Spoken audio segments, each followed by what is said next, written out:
said, well, what if I raise the money with the community of Tampa Bay and we get rid of this memorial? Would that change your vote? And she said, done. And that's how it happened, just as simple as that. Now comes the hard part. Now comes the hard part, because guess what? There are forces at work that want to undo this very fragile solution. And it is a solution that is based, I've given quite a few speeches on this, on respect. It is really based upon respect. I will tell you that there are those, you know them, who believe that that monument means something to them that means very different than it does to us. To them, it is simply two soldiers that were going off to battle to save their families and their land for principles that they didn't own slaves, and this is a part of our history, and we cannot forget about it. But guess what? That does not change the fact that slavery is an abomination. Slavery is hatred. Slavery is oppression. And that we have to respect those who have that perspective. So this is the fragile solution that we've come up with. And we are now at $6,000. That's a modest but steady start. We need to get to about $100,000 to $130,000 by the middle of September. We have some very prominent individuals and companies and the sports franchises. Oh, your Rays, my Bucks.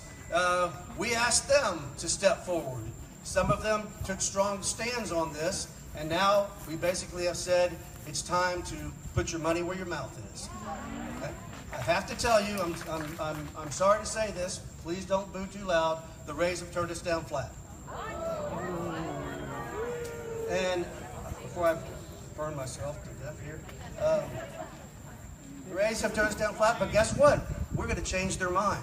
The Bucks, we are going to change their mind. You are going to tell them what you think. And you're going to tell them, when you come out and you make a public statement in favor of relocating a statue, then when it comes time to pay the bill, don't run to the bathroom. Don't run to the bathroom. It's time to pay the bill. The Bucks are looking at what you do. What I've heard is that they want to see more participation by the citizens of this community before they will put forth the big money. So guess what? What is this all about? Money. But guess what it's all about? That's before money. It's leadership, or the lack thereof. We are suffering from a lack of leadership in Washington, a lack of leadership in Tallahassee, and now it's falling to us to do what's right. And so I'm asking you, my fellow Tampa Bay citizens, and I say Tampa Bay because some people might still have that antiquated notion that, you know what, this is in Tampa, this doesn't affect me. Well, guess what?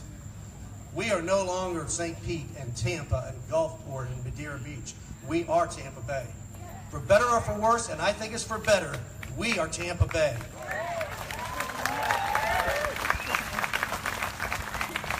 And guess who's looking around to cause more trouble? People outside of our community. People that want to come in and they want to break us apart. We can't let that happen. We have got to hold closer so that they cannot pull us apart. And we can do that as a group. Yes, we can. Yes, we can. Thank you. So let's close ranks. Let's get this done. Since this horrible tragedy yesterday, the amount of money to the fund has jumped 25%. Okay?